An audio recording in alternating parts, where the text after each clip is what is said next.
United States Coast Guard.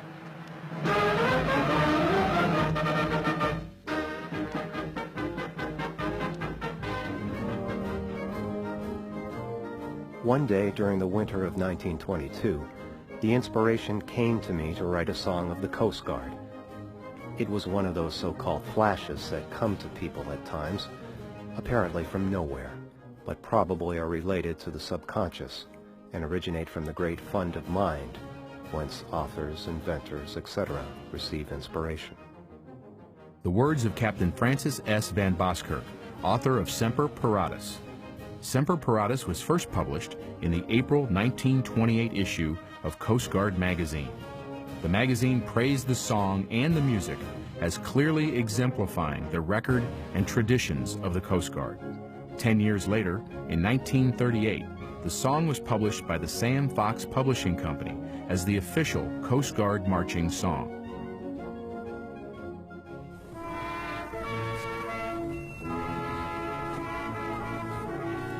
It was March 1925 when, at the request of the Commandant of the Coast Guard, 3 men, Lieutenant Charles Benter, the director of the United States Navy Band, Dr. Walter Damrosch, conductor of the New York Philharmonic, and the American March King and former director of the United States Marine Band, John Philip Sousa, gathered together for the purpose of forming a new service band. That band, the United States Coast Guard Band. Selected to lead this new service band was Hayden O. Jenks, trombone soloist with the United States Navy Band. His task was to organize an 18-piece band for the specific purpose of performing anything from concerts to parades. With this in mind, Jenks personally selected 18 of the finest professional musicians that were available. Additionally, he set up Fort Trumbull, where the band was to be housed, as the headquarters for the new band. As Jane Crandall, wife of Bob Crandall, one of the original 18 members of the band, relates. When it was first organized, H.O. Jenks, the band leader, went to his home on 15 Godfrey Street in Groton and tested him, and at the right then and there, he signed him up for one of the band members.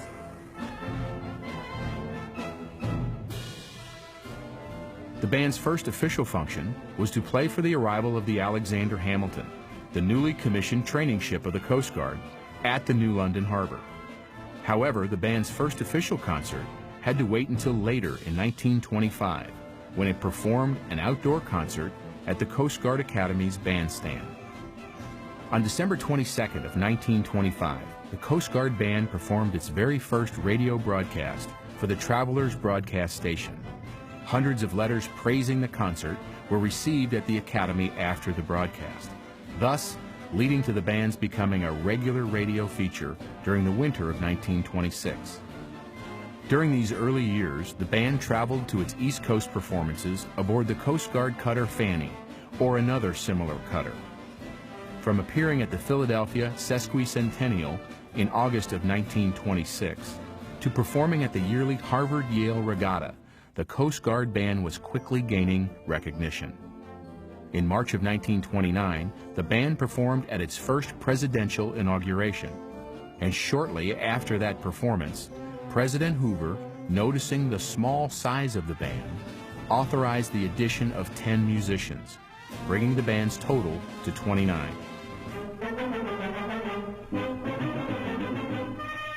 Radio broadcasts continued during those early years, with the highlight being a remote broadcast of a live concert performed on August 4, 1933, for the Columbia Broadcast Company on board the cutter Tampa while the ship was underway.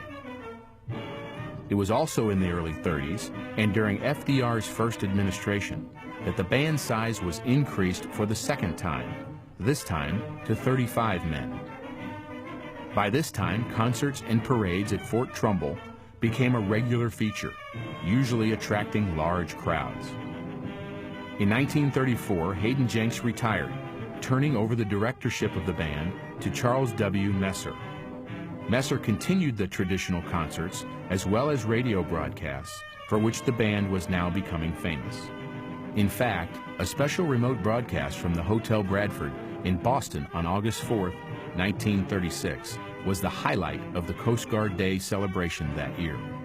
The band continued participation in parades, marching in its third inaugural parade for the second inauguration of President Franklin D. Roosevelt in 1937, thus marking a tradition of participation in presidential inaugurations that continues today. Because we never went by plane like you do today. And when we went to the inaugurations, we went to all of them. We went by train at night on a sleeper. Highlights of the late 1930s included the dedication of the Coast Guard Air Base at Floyd Bennett Field in Brooklyn on June 16, 1938. On August 4, 1939, the band gave 2 concerts at the New York World's Fair, honoring Coast Guard Day. The band repeated its appearance at the New York World's Fair with 3 concerts the following year, again like the year before, to large and very enthusiastic crowds. In addition, these concerts were broadcast on the NBC Red network. With the threat of war on April 26, 1941, the band played a live NBC radio broadcast, which was carried by some 80 stations across the entire United States, called Defense of America. By today's standards, early recordings of the band were primitive. As Hazel Stoner, wife of Paul Stoner, who joined the band in 1931 and was a member for 32 years, relates. The band was playing over the radio, and sometimes they would go to Hartford, and sometimes they would be New London, but it would be over the radio, and with the console radio that I had, also did some recordings, so that when the band played on the radio, I would record it. And it was hard to get everything on the one record because I didn't know how long the different selections would be, and so that I don't know, I did the best I could at the time, but then Bud Jakes would stop by to hear the recordings that I had made to see how it sounded and what went on there. And then at times too, they had submarines out in the bay, or out here at the Sound, and there were German submarines out there too, but we were patrolling, the United States was patrolling there with their submarines, so that you would get this beeping from the submarines, so that on some of my recordings you'll hear a beep, and that would be the submarines out there in the water.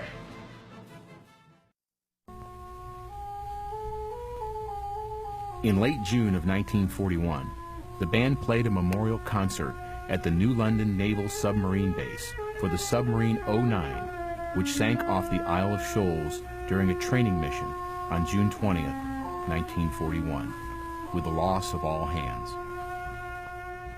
Now I do not think myself a poet, nor a spokesman, nor any such. But I wish to say a word or two for the men who lately felt the Master's touch. There were 33 of them in all who sank beneath these angry seas, who will never see the sun again. To them I hereby dedicate these few last words, though they are far from eloquent. There are many heavy hearts tonight that grieve for their loved lost ones who had served faithfully ere they were called to leave. One last salute to these lamented souls from 440 feet above their watery graves, where they have found their final resting place aboard their ship 09 beneath white-capped waves. Words by Don Chirac and published in the Sub-Base Gazette, New London, Connecticut, June 28, 1941. It wasn't long thereafter that the United States entered World War II, and drastic changes came to the Coast Guard Band.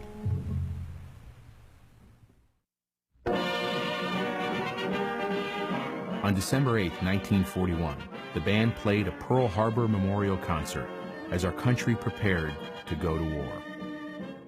With the onset of World War II, and to meet the needs of the war effort across the entire United States, additional Coast Guard bands were authorized and formed. Even a special all-women spars band was formed. In fact, this was the first all-women service band ever to be formed. There were a total of 8 authorized bands in 1943, not including the spars band, which was a drum and bugle corps band. I was in the St. Louis band, which covered the Midwest. The other bands covered the coast. On the West Coast, we had the Alameda, California band in Northern California, and the San Pedro, or LA band, in Southern California. There was a band in New Orleans, St. Augustine, Florida, Curtis Bay, Maryland, Manhattan Beach, and naturally, the Coast Guard band, the New London band. The Boston band came a little later, so in all there were 10 Coast Guard bands during World War II. These regional bands, as they were referred to, were formed for the purpose of assisting in the support of war bond sales and in keeping morale high at home during the long war years. Appearances at dances as well as marching in parades became a regular occurrence. The West Coast Band, or the Los Angeles Band, was formed primarily to serve the entire West Coast of the United States and traveled up and down the western coast. Its members came from nationally known big bands such as the Jimmy and Tommy Dorsey, Paul Whiteman, Woody Herman, and Fred Waring bands, to name just a few. The Los Angeles Band was under the direction of a popular recording artist of the time, Rudy Valley. Hi-ho, everybody, this is Rudy Valley.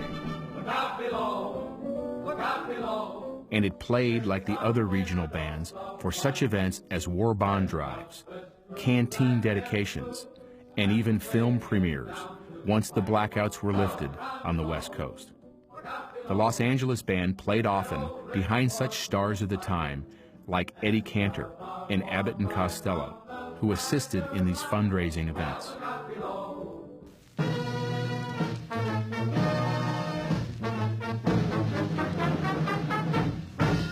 The St. Louis Band, like the LA Band, was made up of professional musicians from some of the leading traveling big bands throughout the Midwest and the East Coast.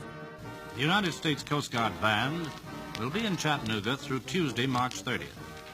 Formed in 1942, like the other bands, the St. Louis Band started with 7 pieces, and within a few months grew to a 30-piece big band.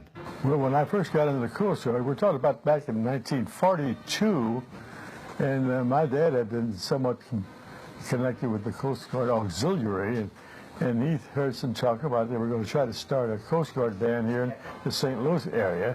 I said, well, I'm sure interested in that. And then I got lined up to enlist, and I did. And that was about when it was March of 42. Yeah.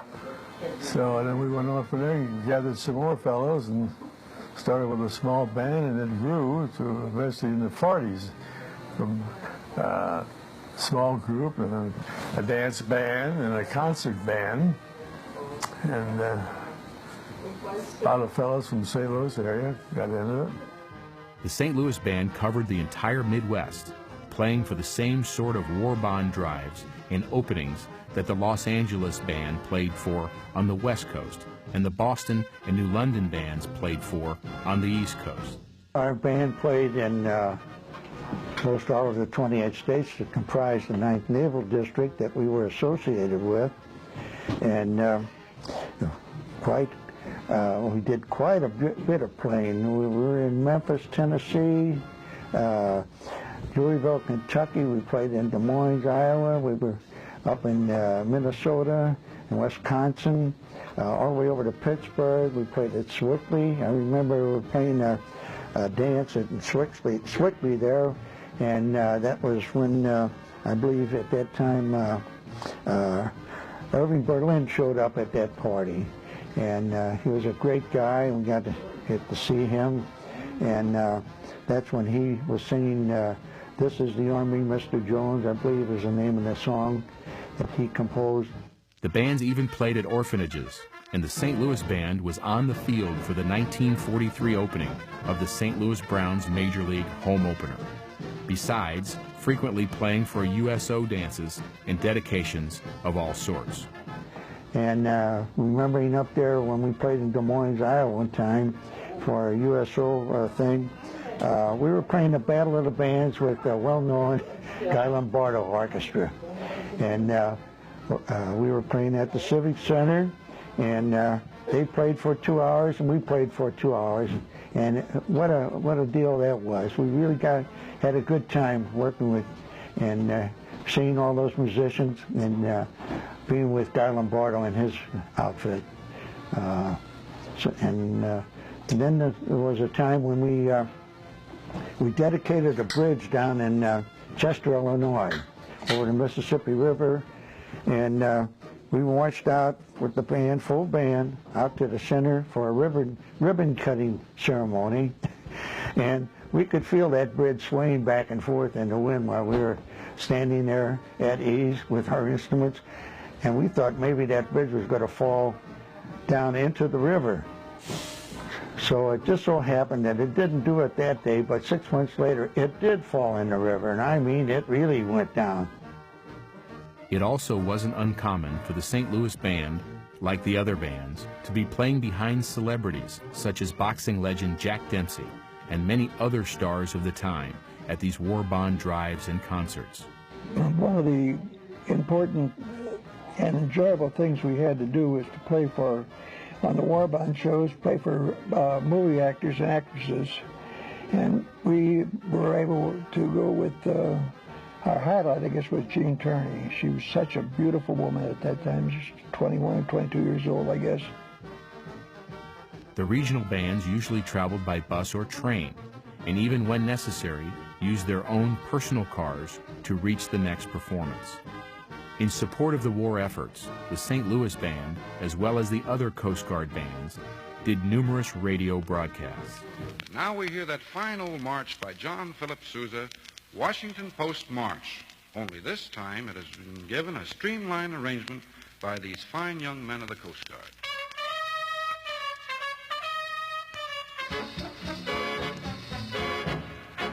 Usually, these broadcasts were from small studios with only one microphone, placed in the middle for recording the entire band. However, when the war ended, within a few months, all the regional bands, including the Spars Band, were eliminated except the New London Band, and its numbers were reduced from 48 to 30 musicians. Even though it was reduced in numbers, as Fred Nasro, a member of the Boston Band and later the New London Band, made these remarks about joining the New London Band. The first view of the band was that, gee, we got 40 or 28 pieces. We only had a few in Boston, maybe 20 or 18, and so it was good to hear that they added on pieces. And so, but that was interesting. Even with its smaller size, the band was still in demand for various occasions in Washington, D.C. One such occasion was for a party hosted by then-President Harry S. Truman. President Truman we liked, and as been said before, we played these different things that the Coast Guard would be in charge of, and the President would sit with his dignitaries in front of a white leather couch and shake hands for about 20 minutes, and then they have to stop for 20 minutes. So they come around the kitchen and take a rest, Well, he came up on the stage and sat down and played piano with us. And we really enjoyed that. On June 15, 1946, Charles Messer retired, and the directorship of the band was turned over to George Jenks. Throughout the 50s, 7 members of the Coast Guard Band traveled during the summertime on worldwide cruises aboard the tall ship Eagle. The Coast Guard was given the German training bark, originally named the Horst Wessel, as part of the war reparations. The ship was renamed and later commissioned by the Coast Guard as the Eagle. The eagle has since become a symbol of the Coast Guard, much like the band has as well.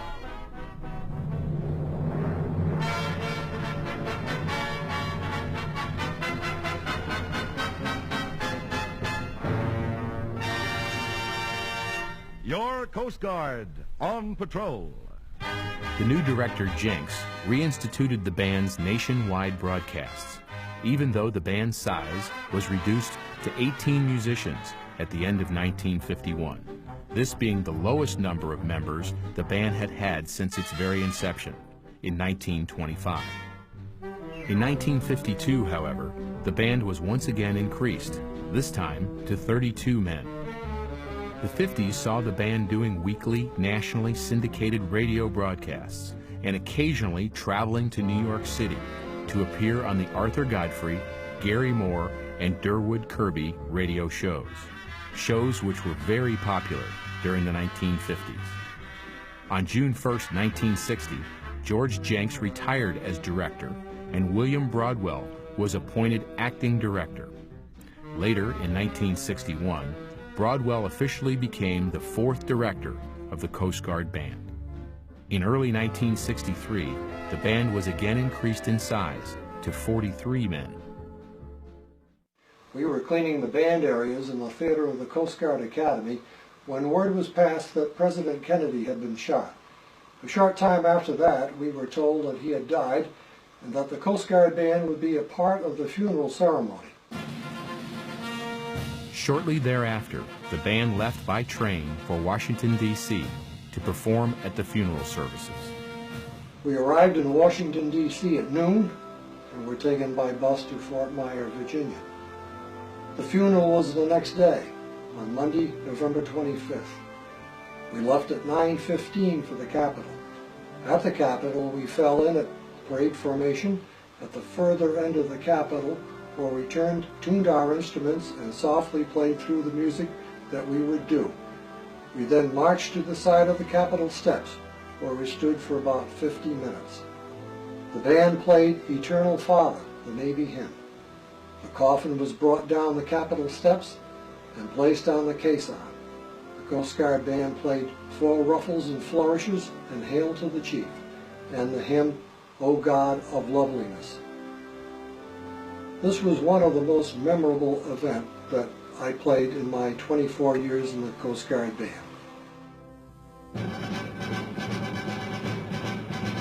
The next year, the band performed a featured concert at the 1964 New York World's Fair.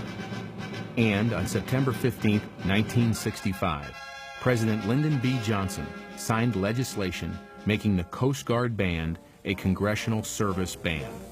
This legislation created the fifth premier service band in the United States and the official, permanent, musical representative of the nation's oldest continuous seagoing service, the United States Coast Guard.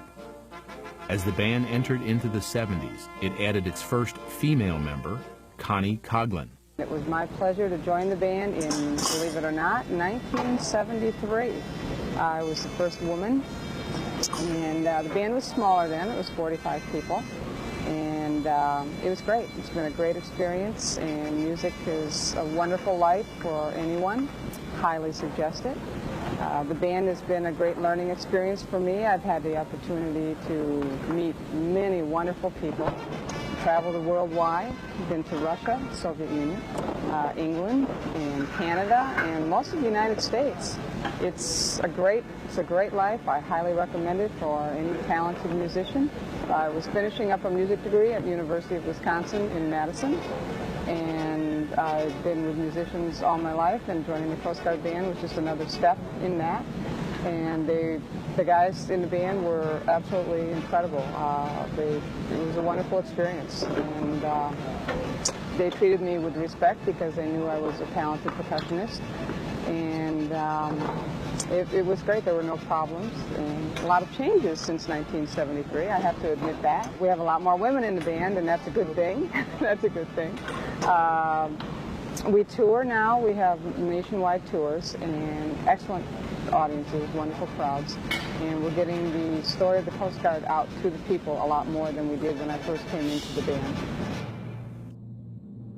On June 1, 1975, William Broadwell retired, and Louis J. Buckley became the 5th director of the band. A 27-year-old trumpet soloist, composer, arranger, and conductor, Buckley became the youngest leader of a major American service band since John Philip Sousa became director of the United States Marine Band at 26. When I first received the assignment, the band primarily served the needs of the Coast Guard Academy and very little else. But almost immediately we began traveling because I became the director in 1975 and the nation celebrated its bicentennial between 1975 and 1976. So we traveled much more that year than we ever had in the past. And to our surprise, it turned out that over the next 25 years, that year was actually the least amount of travel that we did. Highlights of the 70s included a concert tour of Alaska in 1977 and an August 25, 1978 concert at Kennedy Airport for the arrival of 3 American balloonists who were the first to travel across the Atlantic in a balloon. It was also during this decade that the band had the privilege of being included on Bob Howe's Heritage of the March record series. An individual highlight of the 70s was the appearance of musician first class Gary Buttery on The Tonight Show with Johnny Carson, where he discussed his musical work with Wales, while also playing a number with Doc Severinsen and The Tonight Show Band. Now from the United States Coast Guard, here is musician first class Gary Buttery with The Tonight Show Band.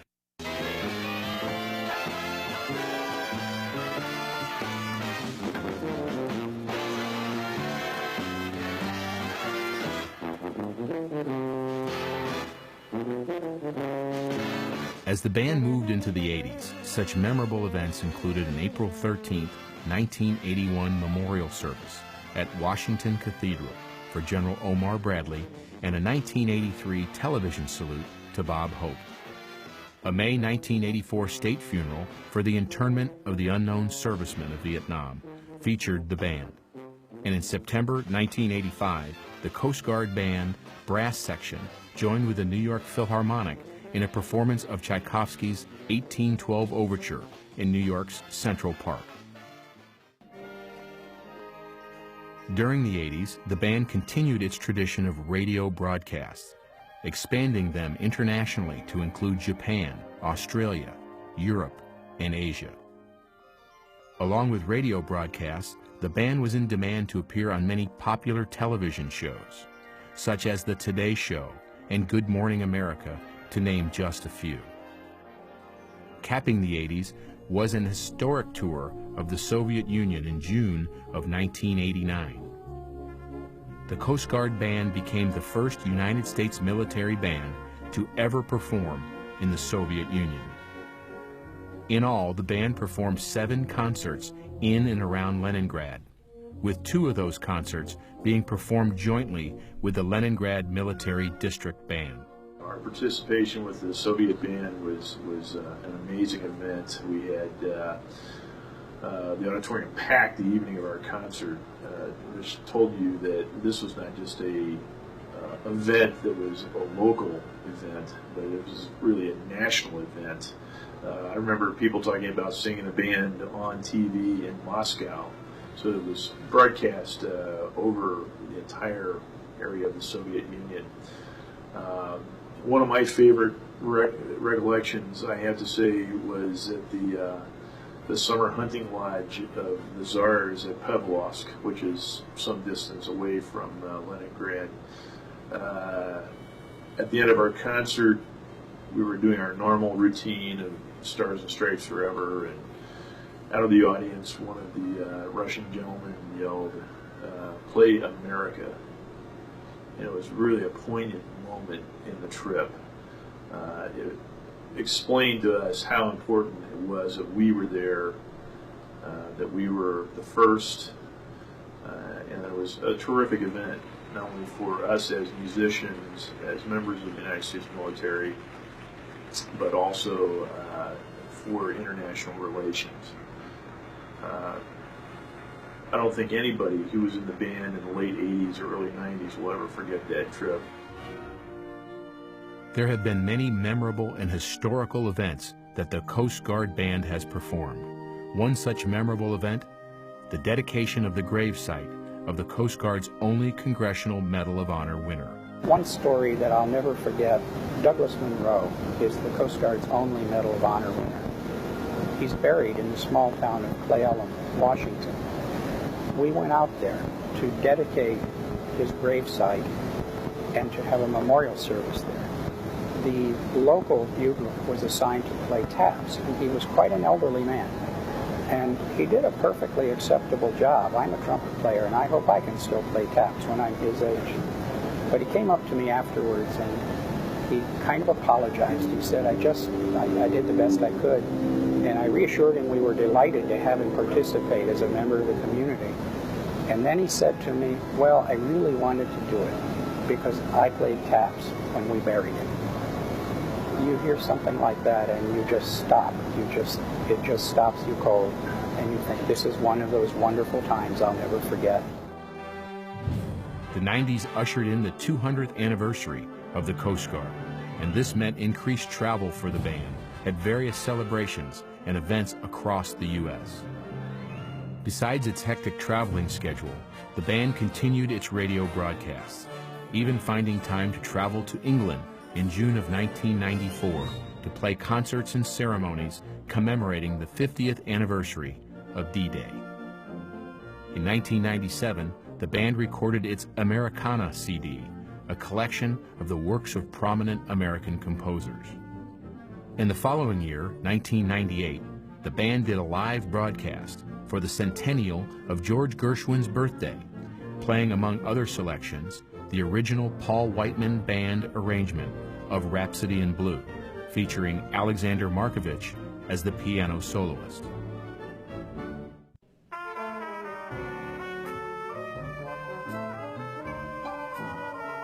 With the new century, the band celebrated its 75th anniversary with the addition of 10 musicians.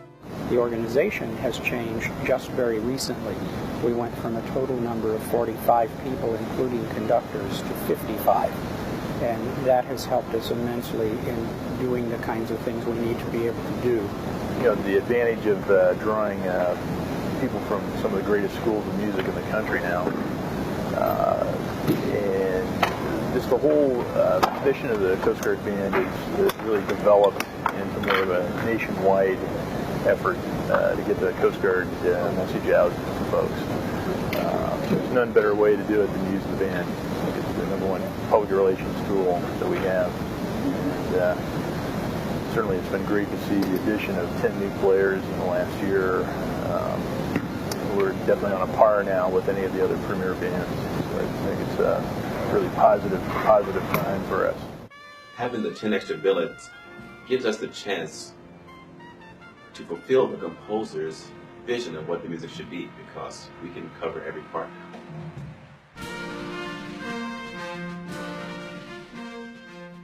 In keeping with its solemn duty of memorializing tragic events in America's history, the band played a memorial concert just 8 days after the tragic events of September 11th, 2001. And on the first anniversary of those tragic events, the band's vocalist, Tracy Thomas, appeared as the feature soloist at a memorial service at the Pentagon. As the Coast Guard motto states, the Coast Guard is always ready. So too is its band. The Coast Guard Band is very versatile, as you know, just like the Coast Guard. From its very start as a small academy band in 1925, to the early band that marched in its first inaugural parade, to the regional bands of World War II that reached out across the entire nation, to the band that has delighted presidents and dignitaries, to thrilling, enthusiastic crowds both home and abroad.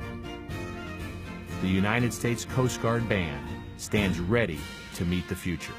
It's been said that the two main public relations units and also focuses for the Coast Guard are the Eagle, which is the tall ship, the United States tall ship for the Coast Guard, and the band itself. And the band is becoming increasingly renowned throughout the world in its performances, and that is going to have kind of it's been building and building for a long time, and I think that momentum will just keep gaining strength as the band goes into the future. Ready to fill the airways with exceptional broadcasts and appearances. Ready to support our nation's celebrations and to commemorate historical events. Yes, Semper Paratus, your United States Coast Guard band, will be ready. 1, 2, 3, 4.